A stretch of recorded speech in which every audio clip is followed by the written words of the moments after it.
Kubernetes friendly and open source, CockroachDB helps developers build and scale apps with fewer obstacles, more freedom, and greater efficiency.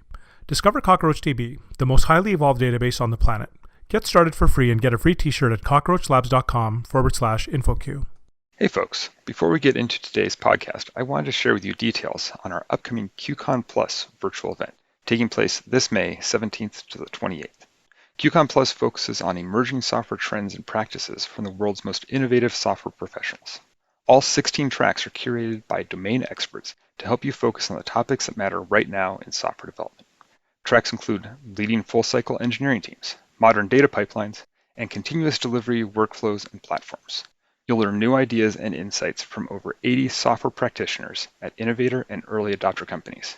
Spaced over 2 weeks, a few hours per day, experience technical talks, real-time interactive sessions, async learning, and optional workshops to help you validate your software roadmap.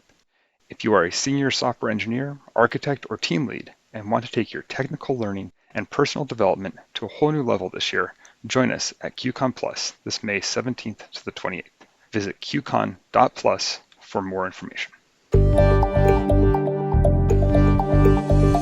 Hello, and welcome to the InfoQ podcast. I'm Thomas Betts, the lead editor for software architecture and design at InfoQ. On today's special episode, we have a panel to discuss this year's architecture and design trends. If my voice sounds unfamiliar to regular listeners to the podcast, have no fear, because the first panelist is Daniel Bryant, news manager at InfoQ and regular host of this podcast. Hello, Daniel. Hey, Thomas. Good to be here. Next is another InfoQ editor, Eran Stiller. Eran, welcome to the podcast. Please take a minute to introduce yourself. Hi everyone. So my name is Eran Stiller. I am a CTO at a software services company based in Israel. I work with a lot of customers or help them design their system, architect their systems, moving to the cloud, doing all kinds of interesting things. I've joined InfoQ a few months ago as an editor on architecture and design, and this is my first time contributing to the architecture and design trends report. So I'm really excited. So thanks for having me here. Yeah, thanks for joining us, Eran. Finally, I'm excited to announce something new that we're adding to our annual trends report, which is contributions from the community. In past years, the various InfoQ trends reports were all created solely by the InfoQ editorial team. And today I'm very pleased to introduce Holly Cummins. Welcome to the InfoQ podcast, Holly, and please tell the audience a little bit about yourself. Yay, yeah, I'm really glad to be here. I have almost the same job description as Eran, but just working for a different company. So I work for IBM. And my official title is that I'm an innovation leader, but I've spent a lot of time in the IBM garage, and we're a consultancy organization, and we do almost exactly the same things of working with clients, helping them move to the cloud, helping them get the most out of the cloud. And then along the way, of course, we see lots of things that we think, oh, I guess I wouldn't have done it quite that way with the cloud. So we learn a lot as well. Great. Well, I'm looking forward to a fantastic discussion. So architects in general are always trying to solve cross-cutting concerns. Usually people think of these as the illities like reliability. And in our discussion ahead of time, we came up with a short list we think architects right now are trying to address when they're designing for cloud-native distributed systems. That short list is they're designing for resilience, designing for observability, designing for portability, whether that's multi-cloud or hybrid cloud, and also designing for sustainability. So the first one on that list was designing for resilience. So I'm just going to ask Daniel first. How do you see that people are focusing on resilience, and what are they doing, and why is it a priority right now? Yeah, great question, Thomas. And I think, over the last few years, we've seen a definite march towards modular architectures. Now, this, we all know it's not new, right? David Parnas, 1970s, talking about all this good stuff. But the latest incantation around microservices and serverless means that all what was old is now new. And because we're distributing over the wire, typically, we're building services and they're communicating over the wire. Now, when something goes wrong, not only does, that part of the system go wrong, but you have the knock on in terms of other dependent parts on it. And you've got the network in the mix as well, which can add just extra kind of problems. So I think a lot of folks are looking at resilience now around sort of sensible fault-tolerant design patterns. A classic Mike Nygaard book, Release It. I've always got a massive hat tip to Mike Nygaard. Like, bulkheads, circuit breakers, timeouts, retries, all those good things. And I think all of us now are realizing the importance of those things. Whereas when you built the monolith, maybe you could get away with not being quite so aware of that stuff. I think I can add to that, since many times in the past we had to build these things ourselves, and it was very complicated. But as we progress, we get to more and more technologies that handle these things for us. For example, if we look at all kinds of service meshes or Dapper, which we're going to talk about later, and they really take all of the burden from us need to think about these things. Obviously, we do need to think about them. We need to plan them in, but we don't need to get into the nitty-gritty details of how to implement them. And that can really save us as architects and as developers a lot of time. And it really makes it easier as the technology matures. Yeah, and there's the time aspect, but then there's also just the getting it right aspect, because otherwise, without that assistance, it's such a minefield. And you sort of go in and you think, I'm designing this resilient system, and then you actually run it and you realize you did the opposite. Also, in addition to all of these patterns, I see that in a lot of systems, people are starting to use queues and asynchronous communication. Now, we had queues for a long time. They're not really new. But I think patterns such as event-driven architectures, which I think become more and more prevalent, they really make building a resilient system much easier. And I think it's propagating to additional systems where they start thinking that, well, if I use these patterns, I don't need to think about all these circuit breakers and automatic scaling with load balancers and all those hard things. This is another something that will help us build more resilient systems. That's an interesting idea, that some of the concepts like event-driven architecture, that, again, isn't new, but one of the benefits that people are realizing now is, it helps with this resilience need that I have. And I think the resilience ties into a little bit that next step of observability, because when you do have asynchronous communication, you might not need the circuit breaker to say, it's not responding, because I can always throw another message on the queue. But now I have to watch and see, am I meeting my SLAs and SLOs? Is that message sitting there too long? And do I have to worry about my system getting slow and just slowly becoming, it's eventually consistent. It's not down, but it's just slightly wrong. So that resilience the system stays up is also tied into that observability. Like, is the system still working? I was just thinking about the event-driven architecture, and I feel like we haven't quite got there yet, but I think we've been knocking on the door for so long, and I think maybe we're closer of, can I write an asynchronous system in a way that I can reason about it, even if I'm a mere mortal? Because that's the problem that we've always had with asynchronous, is it looks beautiful, and then you look at your system and you just go, maybe it made sense on paper, and I have no idea what's going on. Yeah. And those developers just messed it up completely by actually writing code against my designs. And can I just go back to synchronous? And, almost to having the patterns that allow us to hold it in our head and have it actually make sense, and then be able to translate what's in our head to what we see at runtime. Yeah, and I think that systems for observability actually help us build these resilient systems because, like Ollie said, reasoning about what happened is so hard. And that's where all kinds of systems for distributed tracing coming. And we start adding all kinds of headers and correlation IDs across the system. And once we have that running, reasoning about what just happened becomes so much easier. One thing I'll just chuck in the mix there is I think it's closely related to what you were saying, Thomas, as well, and backing up what everyone's saying here really is, for me, observability and understandability are key, right? It's a bit of a, we've heard some folks talk about understandability for many times, but for me, like, observability is probably more of a runtime thing at the moment, and understandability maybe more a design time thing. Because to your point, Holly, I've worked on some amazing like reactive systems, but understanding them, even at design time, was super hard, right? And then I actually had to run the system, observe it, and build a mental model that way. So I think this sort of notion for me, I'm still chewing this, I'm still having lots of interesting conversations, but understandability and observability are two sides of the same coin, maybe runtime versus design time. Yeah, that's really nice. Yeah, I think observability, there's that spectrum of, I'm collecting all the metrics and I need to be able to say, the server's under load, we need to scale out, and how do I automatically provision that? That's one level, one end of the spectrum. And then the other side is something went wrong and I need to be able to troubleshoot it and dive in deep, because we're always having to look at the details. And you need to handle both cases at once. You need to have a system that allows you to do both of those things, that it's not just about scaling out, but also someone can reason about the system. So how do architects put that in from day one? How do they build a system that provides all those things? And looking at the tools, and like, I think, Aran, you mentioned OpenTelemetry and other CNCF standards, like, here's the way people are doing these things. There are tools that can help us, but you still have to have that idea in your head of, this is what I'm trying to accomplish and what are all those goals.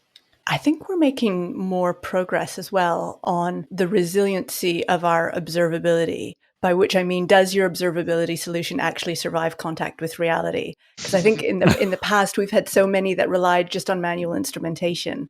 And so they were there on paper, but then developers would forget to instrument one thing. And that was, of course, where the bug was. And so then we sort of ended up having to go back and retroactively try and beat people up to make it work because it was too manual.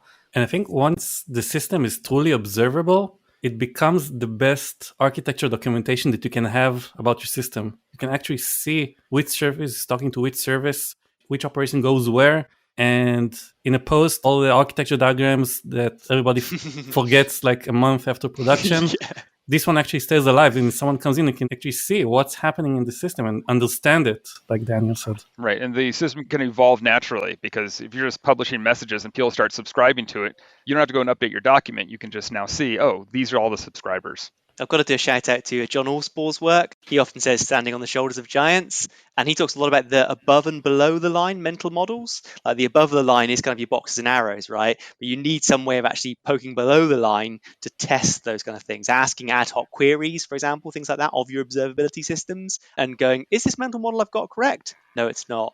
And I've learned a lot from like John Allspore, Jessica DeVita, Nora Jones. There's lots of amazing people in that space that we can perhaps put some links to. But for me, like mental models is really key as an architect, building them, sharing them, really, really key. So I do want to get to a couple more of these aspects. I think we could talk about this topic for an entire episode. It'd be great. I do want to delve into the portability. I think people talk about multi-cloud, and it's probably one of those things that CTOs like the idea of, I want to be multi-cloud because I want to have that safety bucket, but are people really doing that? Hybrid cloud seems more relatable, that I have stuff that is still on-prem and we're pushing up to cloud, and it's nice to have, I run Kubernetes the same way on both of those type of things. But we are seeing tools that help us get to the point where I can get to multi-cloud. And maybe it's not full high availability. I can fail over from AWS to Azure to GCP at the switch of a button. But what are the use cases? Why are people focusing on this? What are the architects trying to solve? It's something that I do see a lot in my conversations with clients. For me, there's a few reasons that are coming up. One is the kind of the theoretical one of, as you say, I want to avoid lock-in, or particularly for financial institutions, there's actually a regulatory reason to say, look, you just can't be too dependent on one provider because you're providing an important service to lots of people. So you have to have some kind of mechanism for failover. But then as well, I think there's, again, that sort of reality one of there's always some reason why, someone you acquired is on one cloud provider, even though you've made the strategic decision to go to another provider, or in this one region, for some reason, their data center doesn't do what you need, or their data center is missing. So then you have to go to another cloud provider. So it just does end up always being a patchwork, even if you had a vision of it being a bit more monolithic. In the past, I've seen many customers want to have multi-cloud because they were afraid of vendor lock-in. And at least personally, I always told them, you ain't going to need it.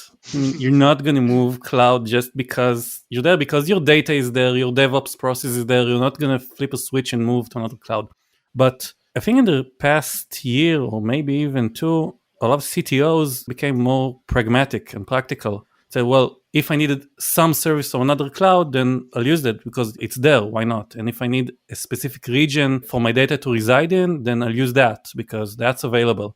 And I really like the patchwork analogy because we use whatever we can, then we make it work together. And that's in a position too where we use the term cloud native to describe something that runs on every cloud. We use Kubernetes and it runs on every cloud everywhere. And personally, I think sometimes it's a bit overrated because I don't know a lot of companies who run really the same system on multiple clouds. But ironically, I think it's most suitable when you have to run your workload on-prem, because when you have to run your workload on-prem, then you can't rely on any cloud service. And then moving it to the cloud, if you're running on things like Kubernetes and cloud native software, then it's much easier. Can I just check in the mix? Like something you said there on made me think, so my background is Java development. And I remember about, 10 years ago when I was really in the thick of it, you always wrote a DAO abstraction layer with the idea being you swap out your database, right? I've got MySQL in here, but I might want Postgres. I must have wrote 20 of those layers, and Spring made it a lot easier for me. But I think I swapped the database out once, and that was a trivial use case, right? 20 implementations, swapped it out once, right? So I see folks doing that with cloud, common denominator, often the lowest common denominator, and they're never going to swap it out. For me, and this is going to bias the work I'm doing in Ambassador Labs, but where you want to standardize is actually workflow. There's lots of tools, we've got them, Yeah. HashiCorp got them, lots of awesome companies, IBM, everyone's got them, right? But that is actually more important, I think, from the developer point of view, standardizing how you build the code, how you release the code, how you observe the code. The cloud, like if you look at a lot of HashiCorp tools in particular, the cloud you're running on, the stanzas, the config is different, but the workflow is what's consistent. And that is where you spend a lot of your time, I think. Yeah, so I would say to folks, if you are going to standardize, pick the right battles. Yeah, and I think that the idea of Kubernetes is like one unit of work. If I have a Docker container, I can move that. It can be hosted wherever. It's when you get into the service offerings. Like if you're going to go serverless functions and you're going to use Lambda, you're not just going to swap that out to Azure functions. Yeah. Right? Maybe the code kind of looks the same, but you start using more of the provided services. It's what level of unit you want to move at. And that might be your architectural decision is we won't use those because we have this use case. Holly, I love the comment you made about people they had the vision of being more monolithic, that the monolith is now your cloud provider, that AWS is your monolith. And so looking at multi-cloud as the new distributed system, it's just which utility service are you signing up for? Again, Holly, I think you're the point person for this one, but I want to talk a little bit about designing for sustainability. So what does that really mean? Why are people focusing on sustainability and why is it important now?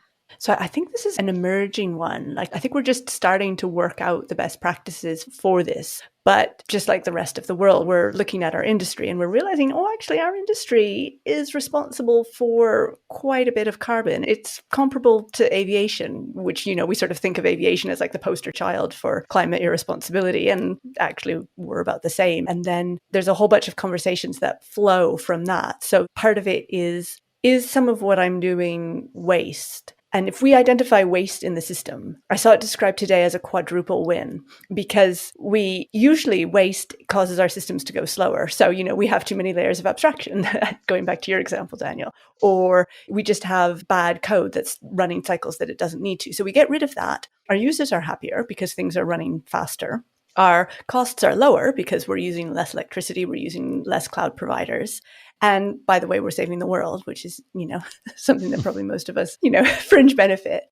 So then that's sort of, I think it's becoming increasingly important that we should be looking for the waste and driving out the waste. But then once we've done that, then there's some sort of harder conversations which follow on from that of, well, now that I've got rid of all the easy waste, is there anything more that I should be doing? Should I be making a call about, is this worth doing? So for example, with AI, there's a lot of conversation about how incredibly energy hungry AI is. Are all of the applications of AI actually justifying that environmental impact? Some of them almost certainly are. Some of them maybe not. And then once you've done that, then you can sort of go around to the waste again, because the thing about waste is it always creeps in. So you do one pass and you get rid of the waste and then just inches back in. So then, it's a bit like technical debt of any kind, that you do a pass and you get really nice and clean, but then it comes back in. So then you have to make a call to say, well, how often am I going to look at this? Am I going to have a really clean code base? Am I going to have a really environmentally clean code base? Or actually, am I going to be more pragmatic and every now and then look at it? I think that ties back into the observability requirements, that having your energy consumption be, something visible. It's a lot of people think about the dollar amount. Like you get your report at the end of the month, like here's how much you spent and here's your bill. But it'd be nice to say, and here was your carbon footprint. And you can see, this service that was running, it wasn't we're going to turn it off for 10 hours a day because no one's using it because we'll save money, but we should turn it off for 10 hours a day because, we're leaving lights on in an empty room. And having that as part of your system would just be a good thing to be able to report. I think you're going to start seeing companies have that as one of their goals. A lot of companies do have sustainability goals now. And so this is one of those ways that the software could help them achieve that. But I think that one of the key factors here for success is that when we're talking about the cloud, there's a pretty high correlation between carbon emission and cost. So the more you spend, the more you waste money, the more carbon emission you cause. And if you save money, you save on carbon emission.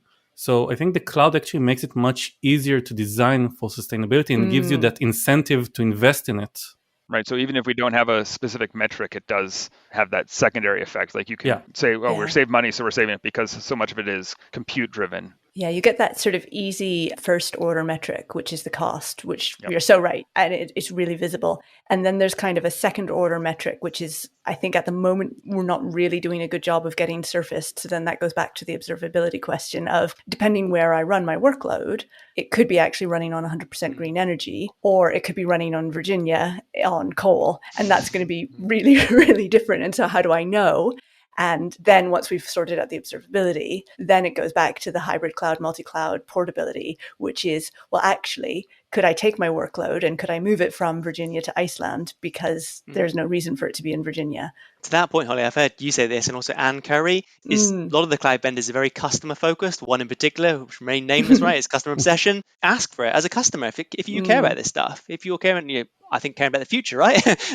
Ask your vendor, say, hey, how much of this stuff is running on clean energy? Break it down. Amazon have got better at this, for example. I know Azure published some stats, GCP. I think a lot of the cloud vendors do. But if you care, I would say to folks, raise it as an issue when you're having your technical account manager chats. Say, hey, we care about this kind of stuff. Can you give me some insight into how your services are powered? Yeah, for sure.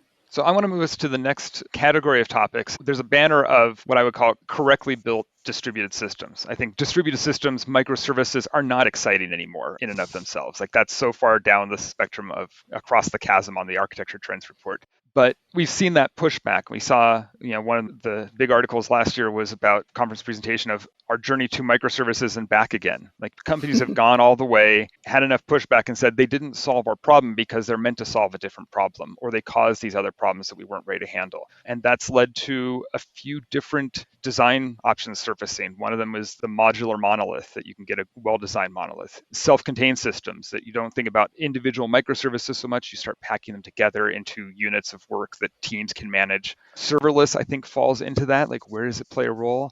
And then obviously tools like service mesh and other platform level features that are helping us build distributed systems. What are the things you guys are seeing as big trends around the banner of how to correctly build a distributed system in 2021? So microservices, like I said, definitely not an exciting topic anymore. A lot of customers, they come to me and they start saying they want to build microservices, and people do still come and say they want to build microservices because it's cool, because it's hot, because everyone's talking about it. And usually the first question I ask them when they tell me that is why? Why do you want to build microservices? And some of them give better answers, some of them give worse answers, but always I get down to the fact that they need to consider all the bad effects that this will cause. For example, if you're a startup and you have a team of 5 members and you want to get to the market very fast, don't do microservices. Don't build a system with 20 microservices on 5 developers.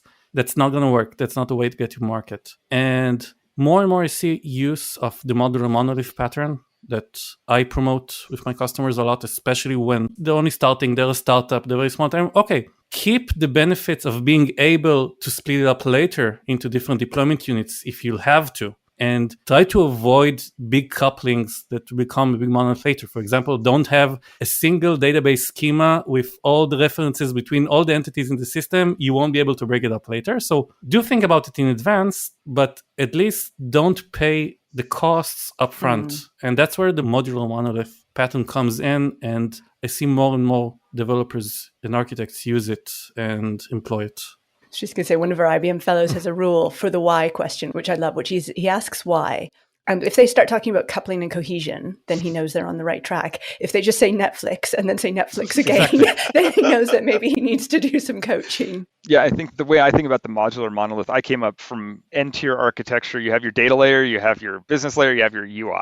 And those were your separations. And once those all spread out and everything gets wider, it is impossible to then separate it out. So it's really just that take the design step up front. We know what good, reliable systems are. We know you might want to get to microservices. You might want this little bit to scale out differently. You can design that in now so that that little piece can be easily carved out, as opposed to that's going to take us 6 months to a year to just do it, and then it never gets off your to-do list. I think to Holly's point, coupling and cohesion are always on my lips, right? Regardless if it's testing, if it's building, whatever kind of thing. And I think a lot of this comes down to just good fundamental architecture principles. I often recommend to folks, if you haven't bumped into domain-driven design, check it out. If you haven't bumped into context mapping in there, check it out.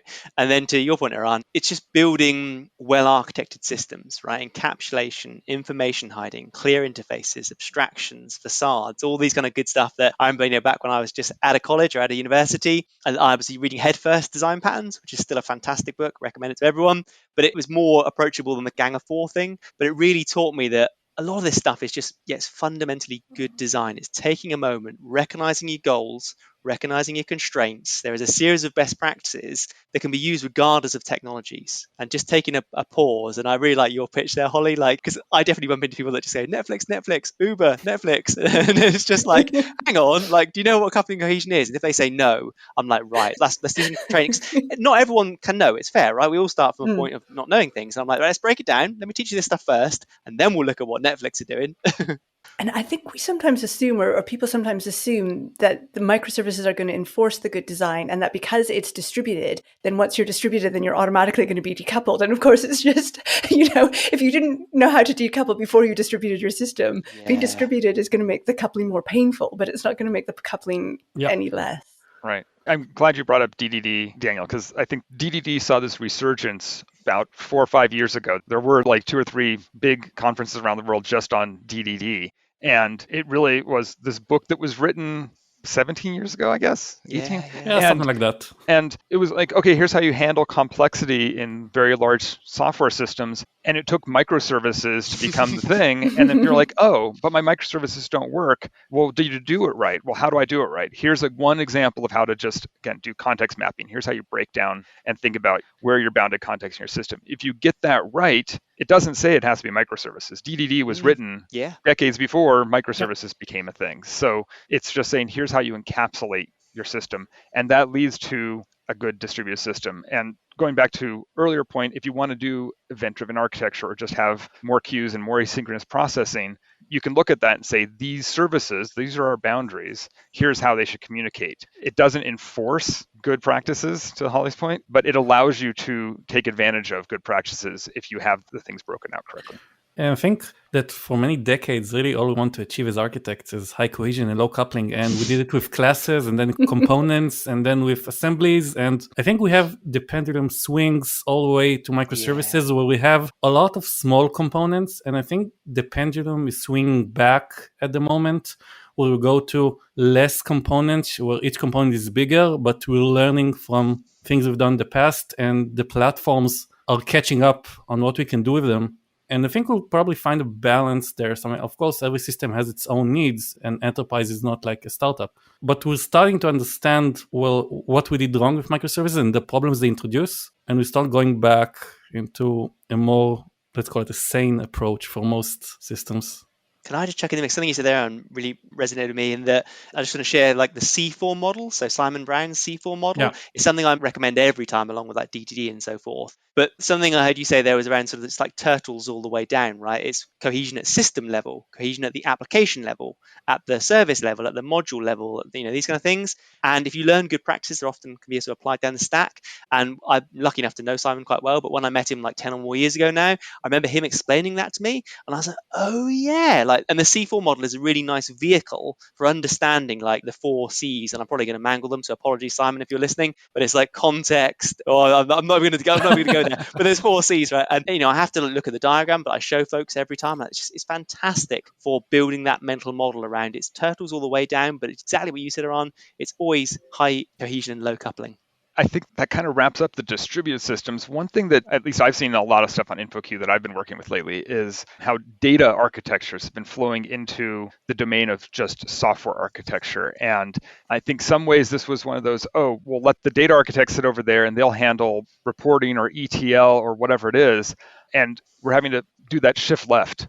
We have to start thinking about how does all of our data work within the system. And it's given rise to some of the same terms you see for other software patterns, but now with data thrown in front. So we've got a data mesh to go with a service mesh. We've got data gateways to go with service gateways. We've got data ops to handle it. But I think it is influencing design. What have you guys seen where data architecture has kind of taken a more front seat to how people are designing their systems? I think one person I'll shout out straight away is Zhamak Dehani, with the data mesh paradigm. And she's standing again on the shoulders of giants, but we've had her on the podcast. Zhamak's talked in QCon as well.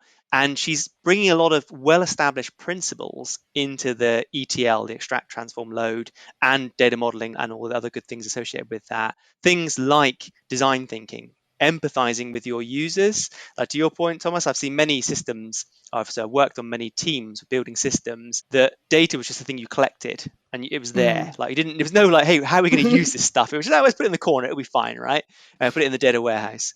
Whereas Zhamak and the team at ThoughtWorks are really saying, no, you need to empathize with your user needs. And then that often leads on to ownership, like who's best to own this data? Then they can make the best decisions on where to store it, things like that. So a lot of it for me is actually cultural, sort of like more at the people level. We've got a lot of great practices from the architectural point of view, but it's recognizing all the good things we think about sort of in terms of the illities perhaps at the architecture level, but now for data. And yeah, I mean, I definitely read, we sort of put in the show notes a bunch of links to Zhamak and the team's work, but it's just a gold mine of being able to change the way you think about architecting data systems. I think it's some of the stuff about data mesh is also into that vein of high cohesion. Like you want the data to flow through for the needs that it needs rather than, well, we have this big pipeline in the middle and everything has to fit into it or come out of it. And then it naturally creates a bottleneck. It's the same problem that we were using microservices to solve we only deploy every 3 months. Well, now we can only upgrade our ETL pipeline every 3 months because it takes, 27 people to get involved and so many meetings. So having smaller teams that focus on specific use cases and having a platform that solves that. Data gateways are the same way, that you provide interfaces that get to the needs that you have for your specific use case. And I think, again, high cohesion for data is specifically around that rather than it's just that thing that's down at the lowest level of your system. It's more important. That's kind of why some of these systems exist to begin with. I think on that note, Thomas, Bilgin, one of your colleagues, Holly, Bilgin Ibrahim, fantastic article in InfoQ around data gateways. Because it is tempting, as sort of you alluded to, Thomas, to almost sort of see, data mesh, data gateways. Oh, someone just, DevOps washing something, cloud washing something, right? But naming's hard, right? A lot of these things, the concepts are really key. So, we're obviously biased with our InfoQ leanings, but Bilgin is a deep thinker in this space. And that data gateway article, I was like, oh yeah, like all the stuff I'm doing day in, day out my day job with API gateways totally makes sense in the context of data, right? And I thoroughly encourage everyone to read that article because it's not just API gateways for data, it's something different. Yeah, I think that's actually a good slide into the next thing I wanted to talk about, which is what is the role of the architect? I think, Daniel, you said boxes and arrows. One idea is the ivory tower architect that just, here's the design, go forth and do it. And we've had on the Architecture and Trends report for a while now, the architect as technical leader, that you're more engaged with the team, you're leading the team, you're coming up with, here's how to mentor and help give the design responsibility to other people than just one person sitting by themselves. And so, Daniel, you've mentioned a few times a presentation about the architect elevator. I wonder if you can expand upon that. Yeah, Gregor Hobby's work. And apologies, Gregor, if I've not said your name right there. And I struggle with names sometimes. But his work is fantastic. The Architect Elevator, fantastic book and talk. And it's something I've definitely done in my role over the years, from developer to CTO and all the roles in between, is being able to meet people where they're at. It's the same story typically, whether I'm working in the trenches coding or setting like a C-level strategy. It's fundamentally the same story, the same goals, but empathizing with the level that folks are at to align everyone. And Gregor talks a lot about this architect elevator, like the classic, lift, elevator, depending on your state of how you're sort of looking into these things, of you need to ride that elevator so that you're comfortable talking at the board level. Oh, the reason we've chosen this cloud strategy is because of these constraints, these goals. Then you also need to be able to ride that elevator down to the engine room where the work gets done and say, hey, we're going to be using Terraform for our workflow because standardization of workflow is super important. But I think it's very tempting. Early in my career, I spoke with one voice all the time and I didn't always recognize my audience. And I think that's part of just maturing, and particularly when you move into a leadership role, you really have to work on those listening skills, those empathy skills, meeting folks where they're at. And that, for Gregor's work, for me, is just a timeless classic of realizing that as an architect these days, you are going to have those C-level conversations. You're accountable, but you're also accountable to your team that are doing the work at the face of the actual code. And I also think that as an architect, you really need to work with the team members and understand what they're doing and understand where their pains are. Because if you don't understand it and you come up with designs that no one can implement, or they're going to have a hard time doing it, then eventually these developers, they won't come and talk to you. They won't come and ask you questions. They won't listen to what you have to say. So you always have to keep your foot on the ground and understand technology, understand where are the problems. And I personally believe that architects need to do some of it themselves to understand the issues, to understand the problems. And like you said, being able to go up to the C-level strategy and explain why are we doing some things. And part of these explanations come from things that come from the developers themselves. Yeah, I think there's sort of a few options for team structures. So one is the one that you sort of described, Thomas, in terms of you have an architect and I was going to say outsource, and that's not the right word, but that a lot of the design decisions are actually handled by the developers because it's a fairly flat team. And then there's the other option, which is maybe the one that we're sort of more used to classically, which is the ivory tower. And, the developers are very junior and the architect is sat much closer to the central strategy team, and they're paid a lot more and they have a much better understanding of the strategy. And, each of those models has different advantages and disadvantages in terms of how you're able to do your hiring and that kind of thing. But I think going back to what you were saying, Aaron, in both of those models, you do need that feedback between the developers and the architects. And even if the architect is paid way more than the developers are going to know things about what works and what doesn't work and what worked really well on that piece of paper and is actually a nightmare to implement because the API just doesn't make sense and that kind of thing. One of the things that architects are always known for is the diagrams. Like you create the diagrams. And we've had articles on InfoQ about how do you create good architecture diagrams? What does it mean to actually have stuff? And one of the things that surfaces is that they need to be constantly updated. Well, somebody can't sit around and just be watching the system. We talked about the observability being one way to have the system kind of design that. But one thing I liked was the idea that the boxes and arrows weren't a Visio diagram that was shared around. It was the whiteboard in the conference room that everyone could point at every day for stand-up and say, I'm working on this part of the system and we're editing this. And so, maybe the architect drew the first draft, but then the whole team can get around it. And that's just a collaboration point. It's just one more tool that you're using. And that's where the architect can come in and say, I'm going to help start the conversation so that it's not the blank whiteboard. And then as it evolves, then the people who say this didn't work because this reason, they can edit the diagram, they can edit it. And it's not that the diagram itself is important, it's that tool for communication. How does the design get better? Because people can talk about the design and what's not working. I like that a lot. Thomas. Just very quickly, so in Ambassador Labs, we use the shape up process, which came from Basecamp and 37 Signals, those folks. And sort of role as the architect in that domain is very much communicating the business goals. And we say, hey, these are constraints, these are the business goals. And we let the developers, we hire smart people and let them do their thing with the constraints. So I find that really interesting journey because the role that architect has to do is probably more people and business than actual technologies, right? But it also means that everyone owns a stake in the architecture, as you said. I've seen this with like other teams I've worked on too, whereas the developers, if the architecture responsibility is taken away from them, they don't buy into it as much and they probably don't care as much, right? So I really like this shape up process. It's a little book, you can download it from like Jason Friedman and the 37 Signals crew. It's a really nice way of like understanding how to structure autonomous teams with architectural guidance. And something you touched on earlier on, Aaron, if you haven't got product market fit, I found shape up a great way to get product market fit really well because you're just exploring your domain. You don't know the domain that well. So the architect role is very much like just, here's your constraints, here's your goals. One of the other ways that you can slice it, which I think is probably closely related, is we sometimes say the architect is responsible for the ilities. So again, going back to that sustainability, going back to that security, that portability, they're going to own the choices at that level. And then everything else, the developers, again, you hire smart people, they're going to be able to figure it out. That's a good segue into, I wanted to briefly talk about, this is after 2020, we've been in a pandemic, we've had shutdown, we've had everybody's working from home, it has to get discussed. I don't know if it's really influenced architecture so much directly, but I think this is the point where it has had an influence, is that because everyone is remote, it has made that communication much more difficult, and we're trying to find ways to communicate the problem. I can't just go into my conference room and point to the whiteboard every morning. It's not available. I can point to my whiteboard, but no one else is going to see it. And they definitely can't update it. We can't come in and cross it off and go, never use this tool again. Yeah, if you show up at my house and start updating my whiteboard, that's a different conversation. So it's kind of a broad topic, but what have we seen just in the state of what happened in 2020 as influencing architects and the role of an architect and how we talk to people and how we do our jobs?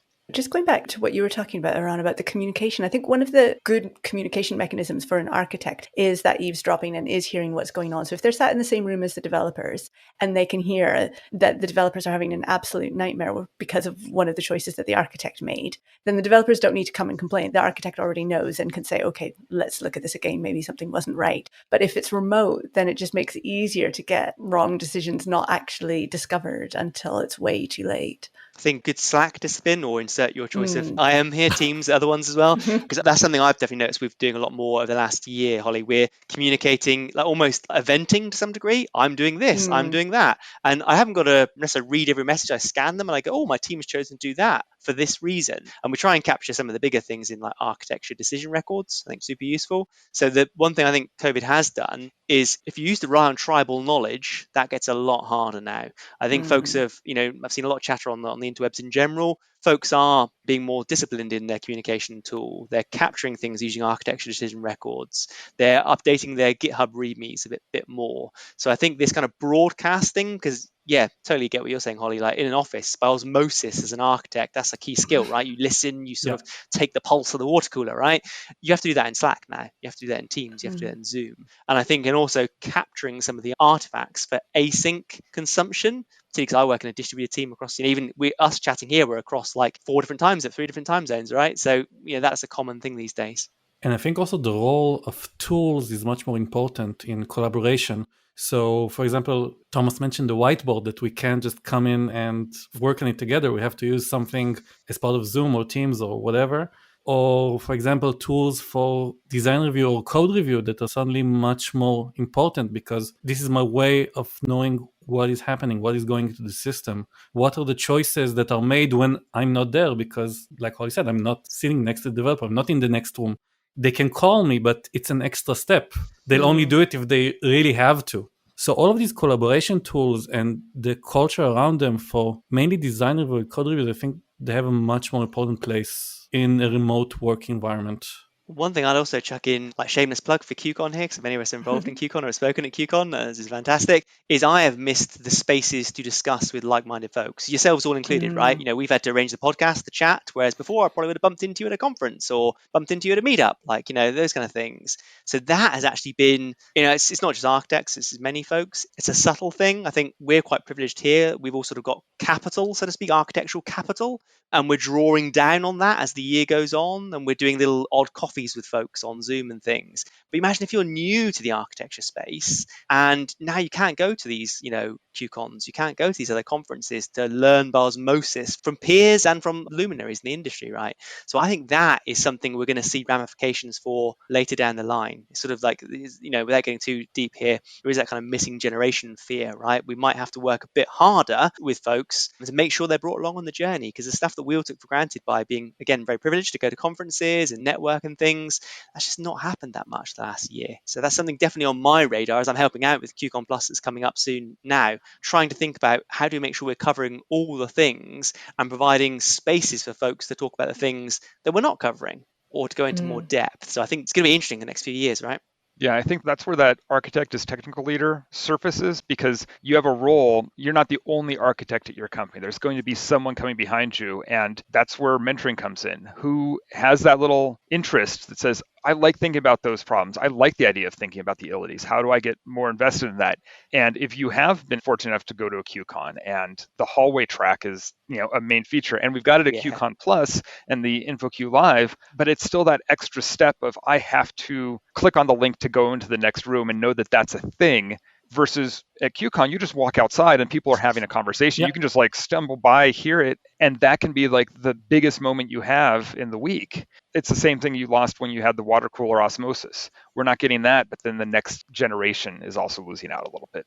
So it's something that I think we can be cognizant of and try and address going forward, find ways to help our teammates. So there's a few items on the architecture trends diagram that I just wanted to briefly touch on. There's a couple new things we're adding this year that are just starting to get talked about. We don't have a whole lot of details, maybe we can go into them. And then some stuff we added last year that it's just naturally progressed along. So a couple of the new things I wanted to talk about, I know, Aran, you've covered this, is Dapper, you mentioned earlier, and just open application model. So what are those and why are architects caring about it now? Right. So Dapper and Open Application Model are two technologies that Microsoft introduced, I think, about a year and a half ago, maybe 2 years at the Build conference. And Open Application Model, I haven't heard of it a lot lately, but Dapper just became generally available, I think, a month ago or several weeks ago.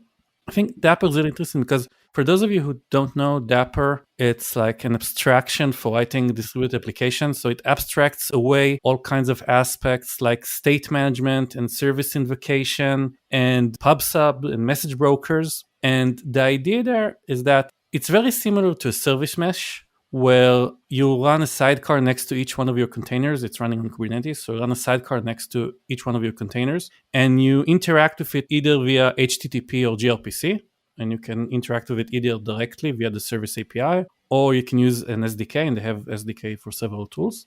But the nice thing about Dapper is that the focus on the networking aspect, maybe a circuit breaker pattern or something like that, Dapper focuses on the application aspect. The user for Dapper is an application developer. So as an application developer, you say, well, I want to have state management. I want to store something in a database. So we can use the Dapper as abstraction. And then via configuration, you can configure it to use, let's say you're in Azure, so you want to use Cosmos DB. And now I'm switching to AWS, and you can switch it to use Dynamo. Or you want to use one broker and change it to another broker. You want to add all kinds of policies regarding circuit breakers, load balancing, and such. And what I really like about it is that since it's an application level framework, it supports many things that service meshes can't. So we talked about observability and tracing. So once you have that infrastructure pipeline in the middle, it can really help you innovate and move your architecture forward at a greater pace. And I think it's a unique project. I know that Microsoft, they offered to donate it to the CNCF, to the Cloud Native Foundation. And I really think that this is a project that's worth looking at and seeing how it grows and how it matures. I haven't seen anything that's like, this is the test case, like this is the big system that's built on Dapper and that's what powered it. But I like the idea that it is providing that platform. So I don't have to think about service meshes. And we've been trying to abstract that away in different ways so that every developer, every microservice doesn't have to think about, and now I have to add my service mesh, I have to add these sidecars. We're trying to solve that class of problem. This takes it one step a little bit above it. It'll be interesting to watch the space and see what happens in the next year or two if it gets adopted. Yeah, I agree. And I was just going to pick up, Aaron, on what you were saying about the policies. And I think we're going to see more and more with Dapper or whatever else, trying to bake those policies into the applications so that the developers don't have to be thinking about it and so that we can change it at a higher level. So from an architecture perspective, I think Dapper is the implementation. I think the idea here is like an application level service mesh. So if we look at existing service meshes who deal with networking concerns such as Istio or one of the other service meshes around, maybe if they start focusing more on the application developer and start growing up the stack, I think that will be an interesting trend to watch. Yeah, it's kind of like moving from doing your own Docker to I now manage Kubernetes, and you hide the implementation details. I think it's also important, you did mention the idea of switching between Azure and AWS. Like Dapper is possibly going CNCF, but it is not Azure specific. Microsoft created it, but it's not. Yeah. I also want to call out, because this is a podcast and it's audio, we're talking about Dapper, D-A-P-R, not to be confused with Dapper, D-A-P-P-E-R. Yeah. Or any, I think there's a couple other Dappers out there, but that's specifically what this is. And we'll have a link in the show notes. Kind of another, maybe not quite related, but another interesting idea is there anything to talk about with WebAssembly or server runtimes that we're seeing people architect applications differently because to take advantage of those technologies and not just solving it as a front-end issue, but actually making it part of the architecture to have WebAssembly as a main feature? There's sort of silence because I feel like WebAssemblies are really cool. And when I heard about them, I was like, yes, it's very cool. And I still feel like I haven't seen a case study come by for something really big that was built using WebAssembly. And again, I don't know whether that's a reflection of uptake or... I think WebAssembly is still pretty young. So there's really not a lot of usage around it. But I really think it's promising around the idea that at least on the front-end side, it finally gives an alternative to using JavaScript in the browser, where today we can only use JavaScript or TypeScript or whatever superset that we have on top of it. And WebAssembly actually provides a standard way to use other languages to write web applications, whether it be Rust or C++ or C#, and I'm sure other platforms will come along as well. And that's a really interesting approach to maybe writing web applications in a more convenient way that perform faster. Again, we have a lot of tools today in JavaScript, so it's not going to be, let's change all the JavaScript ecosystem in one day. It won't happen. But the idea that if you're a Rust developer, a C# developer, or again, another platform, and you want to write a web application, it's very convenient and it's very appealing to use. Now, if we look at the server runtimes that are growing, such as WASM, I think WASM was one of the runtimes that we wrote about a while ago. I think that that's really still an innovative technology. I don't hear or see a lot of people using it, a lot of developers using it. But I think it's a promising technology in that today we use Docker for containerization because that's what we have. And it allows us to easily deploy software components that build microservices and distributed systems because we can deploy our components in a standard manner. But if we would use WebAssembly, it will give us another native way to deploy our applications, but with much less overhead than what Docker actually provides. And Docker has its limitations because Docker is an abstraction over the operating system. And there are security issues. There are all kinds of other compatibility issues between platforms, while WebAssembly was actually designed from the get-go to be cross-platform and secured because it was supposed to be run in the browser. And I think there'll be an interesting technology to watch in the server space as it matures and gains more traction. And just going back to what you were saying about the advantages of being able to run the same language in the front end and the back end are quite significant, not necessarily architecturally, but in terms of how you structure your team and how you structure your releases. Because I remember when Node.js first came out, I'm sorry to say that, I was one of the people who sort of laughed and said, why would you want to run Node, or JavaScript anywhere but the front end, But actually, then I really grew to love it as a platform. And I think one of the reasons that it's so good is partly actually the strength of JavaScript as a language, but it's also the fact that it creates full stack developers, so that rather than having a front end and a back end developer and having to have this really elaborate choreography for work to say, well, the front end developer does this and then the back end developer does this, and then they argue about the API and then it goes to the project manager, you can actually just deliver the capability, get it out to your users faster, which is what we're all trying to do, really. Yeah, I think where WebAssembly might fall down a little bit in terms of the InfoQ trends report is it's an innovator trend, but I personally have seen more people that are interested that are enterprise developers. Like I'm writing internal applications for my company. I'm not writing Netflix. I'm not doing Uber, right? I'm not doing this massive system that has to be compatible on all the mobile devices and every website. It's like we have a captive audience, and that's where you may have had old internal applications that were written, and this is one way that maybe they used component vendors to make a nice look and feel for their website. I know Blazor has been a big adopter for getting all the component vendors to say, okay, we're going to create components, and they can now use that same model of how they did development before, again, keeping the full stack developers. I know C#, and now I can write efficient web applications, and it's just that distribution model has been solved. So I think enterprise applications tend to not get the shiny luster that some of the public unicorns do, but there's obviously a big market for people to use those technologies, and this is one where I think it does solve that class of problem. One of the things I wanted to get into a little bit, GraphQL crossed the chasm last year. We moved it over to the early majority on this side of the chasm because GraphQL has kind of gotten adoption. But what we've seen in the last year or so is almost the next level of GraphQL. Again, Netflix gets mentioned for this a lot, but they're doing GraphQL federation, that we now have systems where GraphQL isn't a fundamental part of the architecture, and we have so much of it, we need to then federate it across and solve new levels of problems that our APIs, because we have microservices everywhere, are too complicated to understand. How do we manage that problem? Have you guys also seen other things with GraphQL taking to the next level?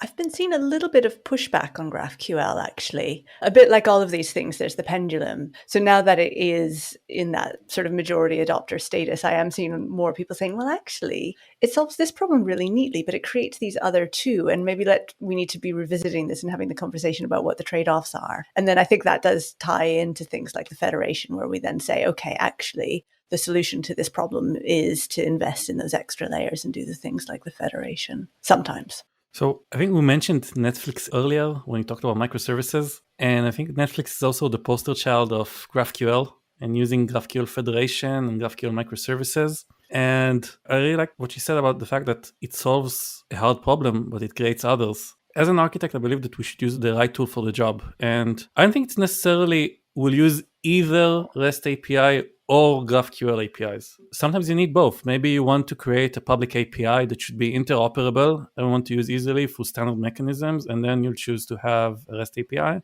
But you also have an app that you want to innovate very quickly, and you don't want the front-end team to be reliant on the back-end team creating the appropriate REST-shaped calls, so you use GraphQL for that. And I really think there's a future for both technologies side by side, because GraphQL really does solve a problem which is hard to solve with REST. You can really innovate on front ends very fast when you have GraphQL. But REST has its advantages, and like everything in architecture, it's a trade-off. And like we say, it depends. A favorite sentence. I was amazed just waiting for you to say it depends. We've gotten an hour into the podcast before someone said it depends. Yeah, I think if you're saying I'm using GraphQL because Netflix, then you're probably doing it wrong. They do have a different class of problem, and they're solving it. And so they had to push through to the next level. They didn't back off. They said, okay, we're committed to it. We're going to have GraphQL microservice. We're going to have GraphQL federation. And I think that's where it's a good innovator trend to see, okay, it solves this class of problem. When we get to that, as that's our problem, we can follow in their path. So it's something to watch. I think we're going to see a few more things hang off the GraphQL Christmas tree, if you will, even if GraphQL itself is gotten so far over, it's now like microservices that people said, oh, we did it, we shouldn't have, we're coming back. And you find that happy medium. And that's how systems evolve. So by the way, for example, one of the systems I'm personally working on currently is a modular monolith. We discussed it earlier, and it exposes the GraphQL interface. And one of the things that we are considering for the future, that if in the future we'd like to transition this modular monolith into a microservice application, then the GraphQL interface could become a federated GraphQL interface. And so we like the fact that we have that option. And again, we see that's something that's possible for the future in a microservices architecture. But I really think the tools are not quite there yet for like broad usage if you're not Netflix. I think this was a great discussion. I want to thank Daniel, Eran, and Holly for all their great insights joining me today. If you'd like to read or share the InfoQ Architecture and Design's trend report, going to summarize everything that we've discussed today, that will be available now on the InfoQ website. We hope you'll join us again soon for another InfoQ podcast.